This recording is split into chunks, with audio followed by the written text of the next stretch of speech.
नमस्ते छात्रों, JSPM YouTube channel में आप सभी का स्वागत है। आज हम हिंदी व्याकरण के उपसर्ग और प्रत्यय के बारे में जानकारी लेने वाले हैं। हिंदी भाषा में शब्दों की रचना कई प्रकार से की जाती है।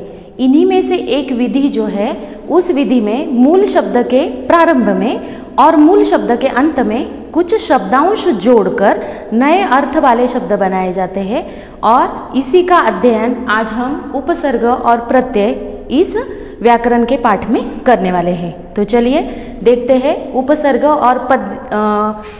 और प्रत्यय आज का हमारा व्याकरण का पाठ। यहाँ पर देखिए, मैंने हार ये मूल शब्द लिया हुआ है। हार का मतलब होता है पराजय या फूलों की माला। यदि इस मूल शब्द को हम उसके प्रारंभ में आ जोड़ते हैं तो आ जोड़ने से हमारा नया शब्द तैयार होता है, वो है आहार। और आहार का मतलब होता है भोजन, जो इस मूल शब्द से अलग अर्थ वाला बन जाता है। उसी प्रकार फिर से अगर हम हार का अर्थ देखते हैं तो हार का अर्थ होता है पराजय या फूलों की माला।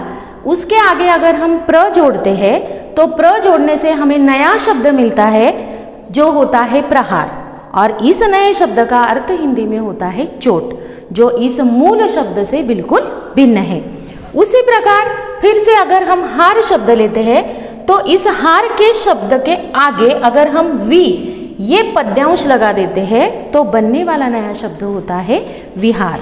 और विहार का मतलब होता है भ्रमण। देखिए, यहाँ पर हमने हार शब्द 3 बार लिया है, लेकिन उनके आगे लगने वाला जो पद्यांश है उस पद्यांश में हमने आ, प्र और वी इन शब्दों का प्रयोग किया हुआ है। और इन्हीं शब्दांश के कारण हार शब्द के साथ आ जोड़ने से नया शब्द आहार बनता है, जो मूल शब्द से बिल्कुल भिन्न होकर भोजन अर्थ हमें प्रदान करता है।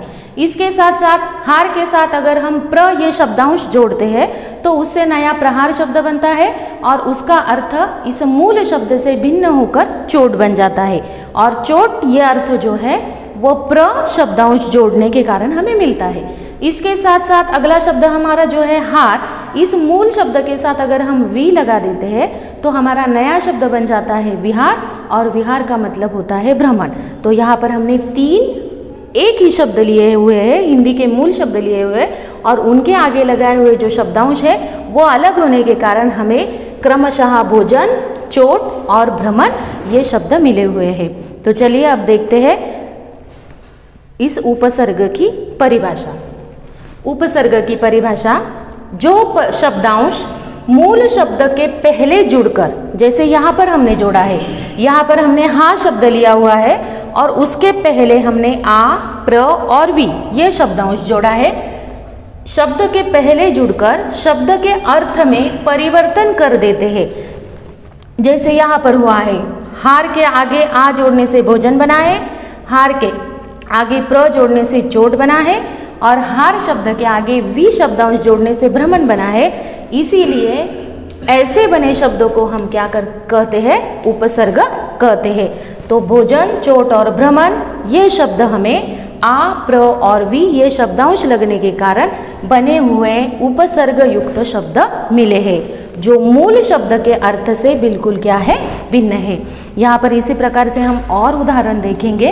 निडर, निडर जो शब्द है, इस शब्द में जो डर शब्द आया हुआ है, डर का मतलब होता है भय, उस भय के आगे अगर हम नी शब्दांश लगा देते हैं तो निडर हमारा नया उपसर्ग युक्त शब्द बनता है। उसी प्रकार यहाँ पर अपशकुन शब्द में शकुन शब्द जो है, उस शकुन शब्द के साथ अगर हम अप यह उपसर्ग जोड़ देते हैं तो नया अर्थ वाला अपशकुन शब्द हमें मिलता है। आगे भरपूर शब्द में पूर शब्द जो है वो पूर शब्द हमारा मूल हिंदी का शब्द है और इस हिंदी के शब्द के साथ अगर हम भर ये प्रत्यय उपसर्ग जोड़ते हैं तो उपसर्ग जोड़ने के कारण हमारा भरपूर यह नया अर्थ वाला शब्द हमें प्राप्त होता है। उसी प्रकार पराजय में जय ये मूल शब्द है और उस जय के साथ अगर हम परा यह उपसर्ग जोड़ते हैं तो पराजय हमारा नया शब्द बन जाता है। ठीक उसी प्रकार अपमान शब्द में मान शब्द मूल है और अप हमने उपसर्ग लगाया हुआ है। कुपात्र में भी हमने कु शब्द जो है वो कु उपसर्ग लगाया हुआ है, जिससे हमें हिंदी का कुपात्र यानी अपात्र, बुरा ऐसा अर्थ वाला हिंदी का शब्द मिलता है। लेकिन यहाँ पर देखिए सम्मोहन शब्द में अगर हम देखते हैं तो यहाँ पर मोहन शब्द जो है वो मोहन शब्द हमारा मूल शब्द है, लेकिन उसमें हमने जो उपसर्ग लगाया है उस उपसर्ग में हमने सम ऐसा उपसर्ग लगाया है, और सम उपसर्ग लगाते हुए मैंने म के नीचे हलंत लगाया हुआ है। हलंत का मतलब होता है इस म के साथ कोई भी स्वर जुड़ा नहीं है, और स्वर जुड़ा न होने के कारण इस म का उच्चार हम पूरा न करते हुए आधा म इस प्रकार करते हैं, और इसी कारण ये आधा म इस मोहन शब्द से जुड़ने के कारण हमारा नया उपसर्ग युक्त शब्द बना है सम्मोहन, जिसमें हमने म को आधा लिखा हुआ है। आगे हमारा शब्द है अज्ञान। इसमें ज्ञान शब्द जो है वो मूल शब्द है, उसे यह हमने प्रत्यय लगाया, उपसर्ग लगाया हुआ है। इस प्रकार हम बहुत सारे शब्द जो है ऐसे हिंदी के मूल शब्दों को उपसर्ग लगाकर नए अर्थ वाले भिन्न भिन्न शब्द बना सकते हैं। तो आशा करती हूँ उपसर्ग क्या होता है, किस प्रकार मूल शब्द में जोड़ा जाता है, ये आपके समझ में आ गया होगा। अब हम आगे चलकर प्रत्यय की परिभाषा देखते हैं।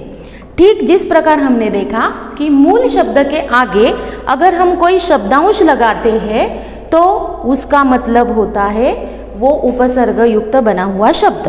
अब उसी प्रकार जो मूल शब्द है उस मूल शब्द के अंत में पहले हमने क्या किया है, आगे शब्दांश लगाया है, लेकिन प्रत्यय में हमें क्या करना होता है कि मूल शब्द जो होता है उस मूल शब्द के अंत में हमें शब्दांश जोड़ना होता है, और ऐसा करने से हमारा मूल शब्द का जो अर्थ होता है वो मूल शब्द का अर्थ बदलकर हमें नया प्रत्यय युक्त शब्द मिलता है। उदाहरण के तौर पर हम देखते हैं यहाँ पर बूढ़ा।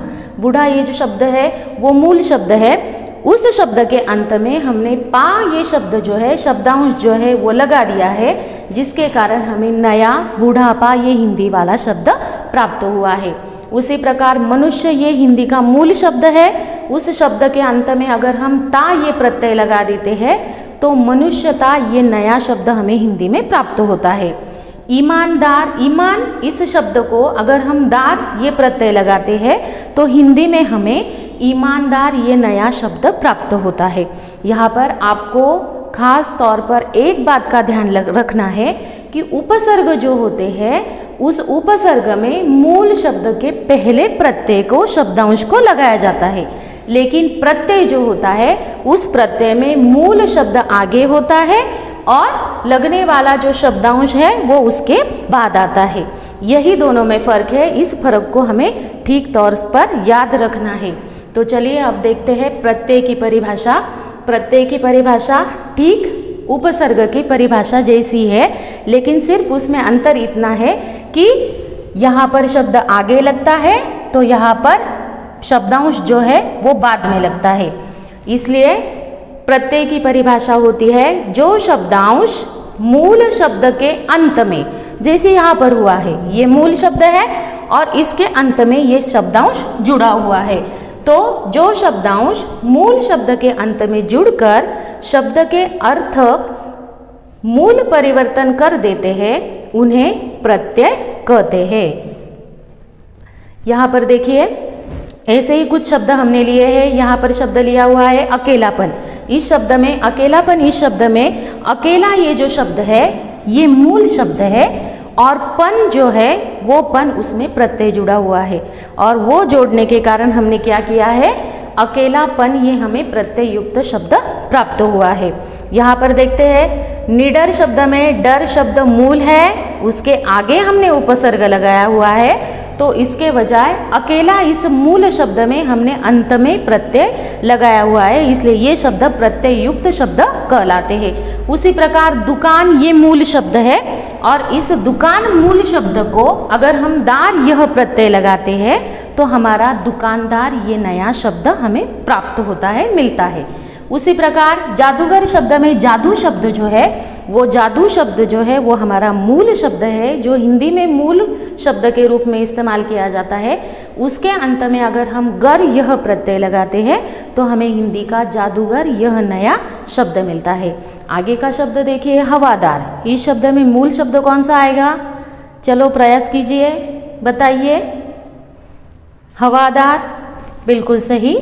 हवादार शब्द में हवा शब्द जो है वो मूल शब्द कहलाएगा और उसके अंत में जो लगा हुआ दार प्रत्यय है, शब्दांश जो है वो प्रत्यय कहलाता है, इसलिए हवादार ये हिंदी का नया शब्द हमें प्राप्त होता है। ठीक उसी प्रकार बचपन में, यहाँ पर गौर से देखिए, बचपन में बच्चा शब्द जो है, उस बच्चा ये मूल शब्द को अगर हम पन प्रत्यय लगाते हैं तो उस बच्चापन शब्द का रूपांतर हिंदी में प्रत्यय लगाकर बचपन ऐसा बन जाता है और बच्चा मूल शब्द से हमें बचपन यह हिंदी का प्रत्यय युक्त नया शब्द प्राप्त होता है। धनवान शब्द में भी ठीक उसी प्रकार धन यह मूल शब्द है, उसमें वान प्रत्यय लगाया हुआ है और वान प्रत्यय लगने के कारण हमें धनवान यह प्रत्यय युक्त शब्द प्राप्त हुआ है।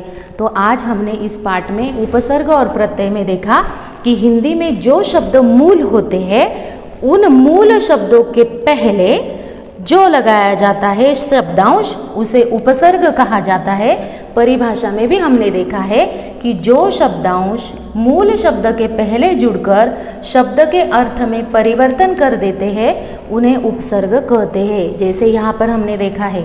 उसी प्रकार प्रत्यय के बारे में अगर हम जानकारी देते हैं तो प्रत्यय के बारे में जानकारी देते हुए हम यह कहेंगे कि हिंदी के जो मूल शब्द होते हैं, जैसे बूढ़ा, मनुष्य और ईमानदार यहाँ पर हमने दिए हुए हैं, इन शब्दों के अंत में अगर हम शब्दांश जोड़ते हैं तो उससे हमें नया अर्थ वाला शब्द बनता है जिसे हम प्रत्यय वाला शब्द कहते हैं। और उसकी परिभाषा फिर से देखेंगे, जो शब्दांश मूल शब्द के अर्थ में जुड़कर शब्द के अर्थ में परिवर्तन कर देते हैं उन्हें क्या कहते हैं? प्रत्यय कहते हैं। आज आशा करती हूँ आपको ये उपसर्ग और प्रत्यय ये पाठ बहुत अच्छा लगा होगा, आपके ठीक तरीके से ध्यान में आया होगा। और आज का आपका गृह कार्य है कि आपको भी हिंदी के ऐसे कुछ शब्द ढूंढने हैं जो उपसर्ग युक्त बने हुए हैं और कुछ शब्द ढूंढने हैं जो प्रत्यय युक्त है, प्रत्यय वाले शब्द है। ऐसे शब्दों को ढूंढकर आपको उनकी सूची बनानी है। और अगर आपको ये पाठ अच्छा लगा होगा तो इसको सब्सक्राइब करना न भूलें। Thank you.